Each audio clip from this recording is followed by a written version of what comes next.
ஆண்டவராகிய இயேசு கிறிஸ்துவின் வல்லமையுள்ள நாமத்தினால் இந்த நாளில் கூட கிறிஸ்மஸ் பண்டிகை கொண்டாடுகிற உங்கள் ஒவ்வொருவரையும் வாழ்த்தி வரவேற்கிறோம். இந்த நாளில் உங்கள் அனைவருக்கும் கூட கிறிஸ்மஸ் நல்வாழ்த்துக்களை கூறிக்கொள்கிறோம்.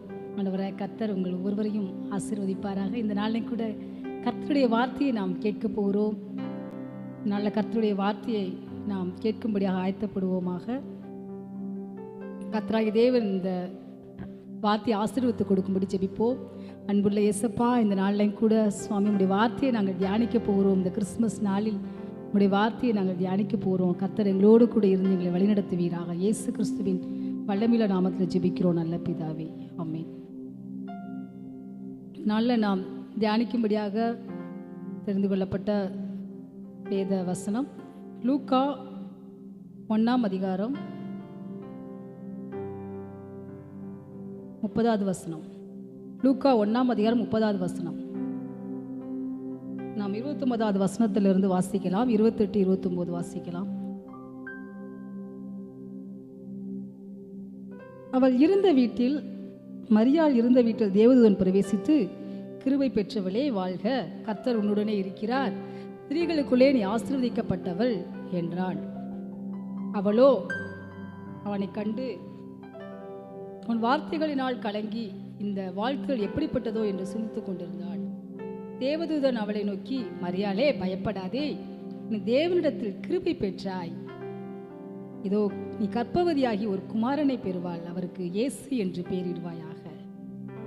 இந்த நாளில் ஒரு தேவதூதன் வந்து மரியாளிடத்தில் நீ கிருபை பெற்றவள், நீ ஆசீர்வதிக்கப்பட்டவள் என்று சொல்லி வாழ்த்துகிறதை நாம் பார்க்கிறோம். இந்த வாழ்த்துதல் எப்படிப்பட்டதோ என்று சொல்லி மரியாள் கலங்கி கொண்டிருக்கிற நேரத்தில் தேவதூதன் மீண்டுமாய் மரியாளை பார்த்து, பயப்படாதே, நீ தேவனிடத்தில் கிருபை பெற்றாய். ஆம், இந்த நாளில் கூட நாம் ஒவ்வொருவரும் தேவ கிருபை பெற்றவர்கள். நீங்களும் நானும் இந்த நாளில் இருப்பது கர்த்தருடைய பெரிய கிருபை. நாம் நிர்மூலமாகாதிருப்பது கர்த்தருடைய கிருபையே. அவருடைய இரக்கங்களுக்கு முடிவில்லை. அந்த கிருபை நமக்கு என்னவெல்லாம் கொண்டு வருகிறது.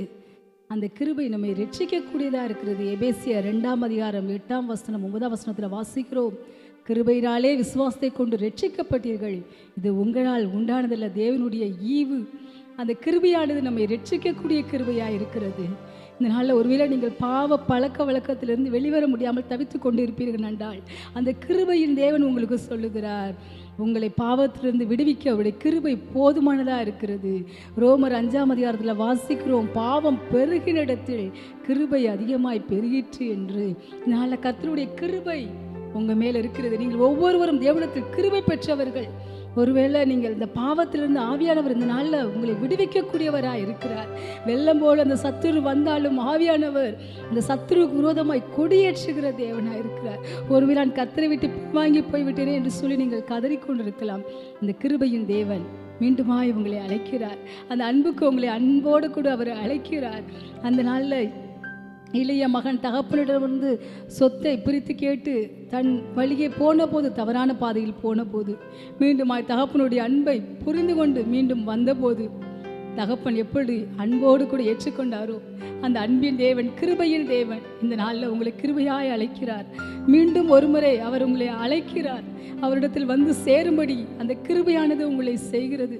அந்த கிருபையானது நம்மளை பரிசுத்தமாய் வாழ வைக்கக்கூடியதாக இருக்கிறது.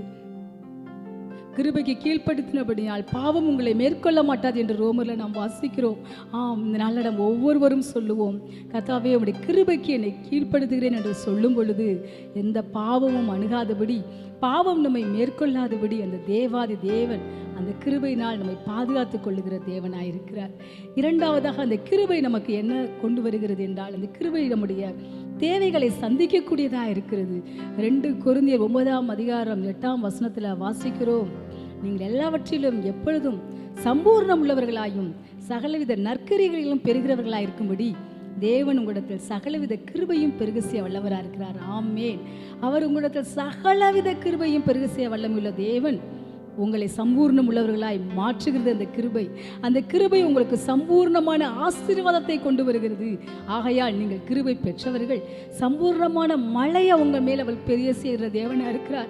ஒருவேளை இந்த வேளை நீங்கள் குறைவுகளின் ஊடாய் போய் கொண்டிருக்கலாம். தேவைகள் ஏராளமாக இருக்கிறது.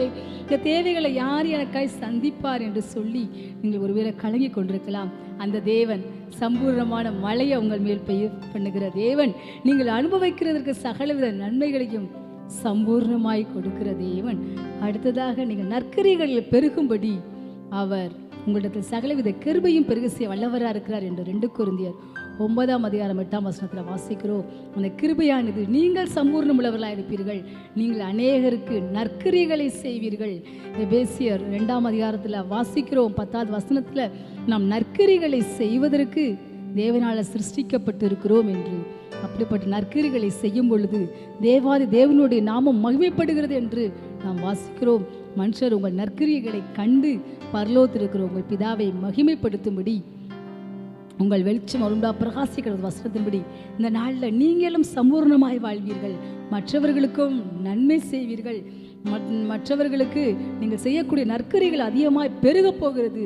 ஸோ அந்த கிருபையானது உங்களுக்கு சம்பூர்ணமான கிருபை, சம்பூர்ண ஆசீர்வாதங்களை பெற்று தருகிற கிருபை. சம்பூர்ணமாக ஆசீர்வாதங்களை பெற்று தருவது மாத்திரமல்ல, நீங்கள் நற்கிரியைகள் பெருகும்படியாக அந்த கிருபையானது உங்களுக்கு உதவி செய்யக்கூடியதாக இருக்கிறது. அடுத்ததாக அந்த கிருபை மரியாளுடைய வாழ்க்கையில் அதிசயங்களை கொண்டு வந்தது. அந்த கிருபை மரியாள் ஒரு கன்னிப்பெண் குழந்தை பிறப்பது என்பது, கன்னிப்பெண் வயிற்றில் குழந்தை பிறப்பது என்பது முடியாத காரியம். ஆனால் கர்த்தராகிய தேவன் பரிசுத்தாவினுடைய வல்லமையினால் அந்த கன்னிப்பெண் கர்ப்பவதியாகி இயேசு என்ற குமாரனை பெற்றெடுத்தது போல இந்த நாளிலும் கூட நடக்க முடியாத காரியங்களை உங்கள் வாழ்க்கையில் எதெல்லாம் இம்பாசிபிள் என்று நினைக்கிறீர்களோ, இது என்னால் முடியாது, இந்த காரியம் நடப்பதற்கு சான்ஸே இல்லை, இது நடப்பதற்கு எந்த விதமான ஒரு அறிகுறியுமே இல்லை என்று சொல்லி நீங்கள் ஒருவேளை கலங்கி கொண்டிருக்கலாம். அந்த கிருபை அதிசயமான கிருபை, உங்களுக்கு அதிசயங்களை பெற்று தருகிற கிருபை. சங்கீதத்தில் வாசிக்கிறோம், அந்த அதிசயமான கிருபையை விளங்க பண்ணும் என்று. இந்த நாளில் நீங்கள் ஒருவேளை அதிசயத்திற்காக நீங்கள் எதிர்பார்த்து கொண்டிருக்கலாம். என்ன அதிசயங்கள் இருந்தாலும் உங்களுக்கு பிஸ்னஸில், உங்களுடைய ஊழியத்தில், உங்களுடைய குடும்ப வாழ்க்கையில், ஒருவேளை உங்கள் குடும்ப உறவுகளில் கூட நீங்கள் எதிர்பார்த்து கொண்டிருக்கலாம். கர்த்தர் எல்லா விதமான அதிசயங்களையும் செய்ய அவர் வல்லமையுள்ள தேவனாய் கடந்து வந்திருக்கிறார். மீகா 7:15 வாசிக்கிறோம், உன்னை அதிசயங்களை காணப்படுவேன் என்று சொல்லி. ஆமென். அவர் அதிசயங்களை, ஒரு அதிசயம் இல்லை, பல அதிசயங்களை அவர் செய்ய காத்து கொண்டிருக்கிறார். அந்த கிருபை அதிசயமான கிருபை. அந்த கிருபை நம்மளை பரிசுத்தமாக்கி நம்மளை பரிசுத்த பாதைகளை நடத்துகிற கிருபை. அந்த கிருபை நம்மேல சம்பூர்ண மழையை பெய்ய பண்ணுகிற கிருபை. மற்றவர்களுக்கு நன்மை செய்யும்படி, நாம் நற்கிரியைகளில் பெறுகிறவர்களாக இருக்கும்படி நம்மை வாழ வைக்கக்கூடியதாக இருக்கிறது. எபேசியர் 4:15-16 வாசிக்கிறோம், அவர் தாமே சோதிக்கப்பட்டு பாடுபட்டதினாலே சோதிக்கப்பட்டு உதவி செய்ய வல்லமுள்ளவராய் இருக்கிறார்.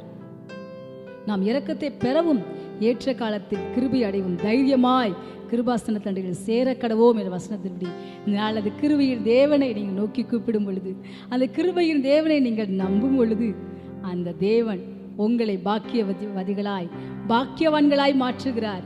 பயப்படாதே, நீங்கள் ஒவ்வொருவரும் தேவனிடத்தில் கிருபை பெற்றீர்கள்.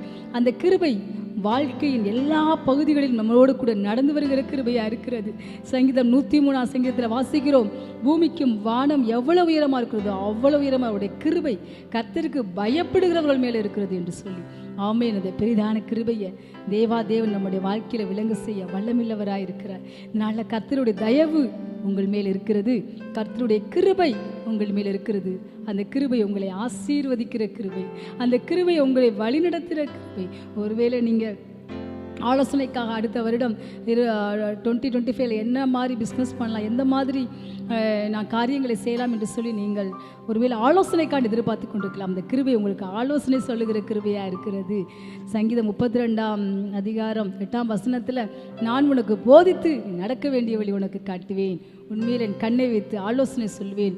அன்றைக்கு சாஸ்திரிகளுக்கு இயேசு கிறிஸ்துவை பணிந்து கொள்ள அவர்களுக்கு வழி தெரியவில்லை. ஆனால் அந்த நட்சத்திரம், கிழக்கிலிருந்து தோன்றிய நட்சத்திரம் அந்த சாஸ்திரிகளை வழிநடத்தி கரெக்டாக இயேசு கிறிஸ்து இருந்த இடத்தில் கொண்டு வந்து அவளை நிறுத்தினது போல உங்களையும் கர்த்தருடைய வழிகளில் நிறுத்தும்படி, கர்த்தர் உங்களுக்காக ஆயத்தம் பண்ண நன்மைகளை சுதந்திரத்துக் கொள்ளும்படி அந்த கிருபை உங்களுக்கு முன் செல்லுகிற கிருபையாக உங்களை வழிநடத்துகிற கிருபையாக, உங்களுக்கு ஆலோசனை தருகிற கிருபையாக இருக்கிறது. ஸோ அந்த கிருபையின் தேவனை நாம் பாடி கொண்டாடுவோம். அந்த கிருபையின் தேவனை நீங்கள் எப்பொழுதும் அணுக முடியும், எந்த நேரத்திலையும் அணுக முடியும். அவருடைய கிருபை மாறாததாக இருக்கிறது. நீங்கள் நிச்சயமாகவே நீங்கள் ஆசீர்வதிக்கப்பட்டவர்கள். நீங்கள் ஒவ்வொருவரும் தேவனிடத்தில் கிருபை பெற்றீர்கள். கர்த்தர் தாமே உங்கள் ஒவ்வொருவரையும் ஆசீர்வதிப்பாராக. அன்புள்ள இயேசப்பா, ஸ்தோத்திரம். இந்த நாளில் ஆண்டவரே, ஒவ்வொருவர் மேலும் உடைய கிருபை இருக்கிறதற்காக ஸ்தோத்திரம்.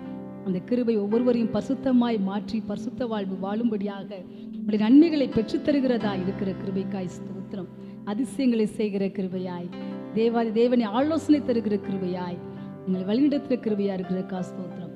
கர்த்தாவே, ஒவ்வொருவர் மேலும் உடைய கிருபையை பொழிந்தருளுவீராக. இயேசு கிறிஸ்துவின் வல்லமையுள்ள நாமத்தில் ஜெபிக்கிறோம் நல்ல பிதாவே, ஆமென். மீண்டும் ஒருமுறை கிறிஸ்துமஸ் வாழ்த்துக்களை கூறிக்கொள்கிறோம். கர்த்தர் தாமே உங்கள் ஒவ்வொருவரையும் ஆசீர்வதிப்பாராக. ஆமென்.